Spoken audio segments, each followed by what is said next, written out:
Hi viewers, నేను ఆదిలాబాద్ జిల్లాలోని ప్రసిద్ధ లక్ష్మీనారాయణ టెంపుల్ జైనత్ దగ్గర ఉన్నాను. ఇది పూర్తిగా జైన సంప్రదాయం ప్రకారము కట్టడం జరిగింది. పల్లవ రాజుల సమయంలో 7 నుంచి 9 సెంచరీలో కట్టడం జరిగింది. ఇందులో ముఖ్యంగా మనం చూసినట్టయితే ఐడిల్ ఏదైతే ఉందో విగ్రహం లక్ష్మీనారాయణ స్వామి టెంపుల్ లక్ష్మీనారాయణ గారితో ఉంటుంది.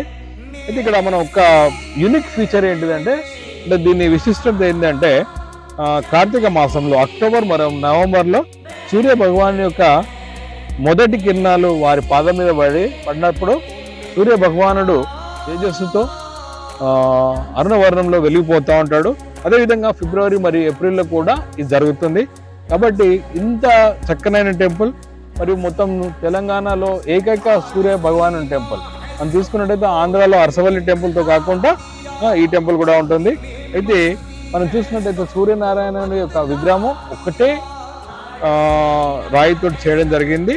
స్టోన్ ఐడిల్ ఏదైతే అంటామో 6 ఫీట్ల ఎత్తు ఉంటుంది. కాబట్టి మరి దీన్ని మనం చేరుకోవాలి అంటే ఆదిలాబాద్ నుంచి ఆటో పట్టుకున్న బస్కైనా రావచ్చు. 15 కిలోమీటర్ దూరం ఉంది. చాలా ప్రశస్తము. ఇక్కడ చాలా మంది సత్యనారాయణ స్వామి సంబంధించి వ్రతాలు కూడా చేసుకుంటారు. సో ఇంత చక్కనైన టెంపుల్ని మీరు విజిట్ చేశారని ఆశిస్తూ ధన్యవాదాలు.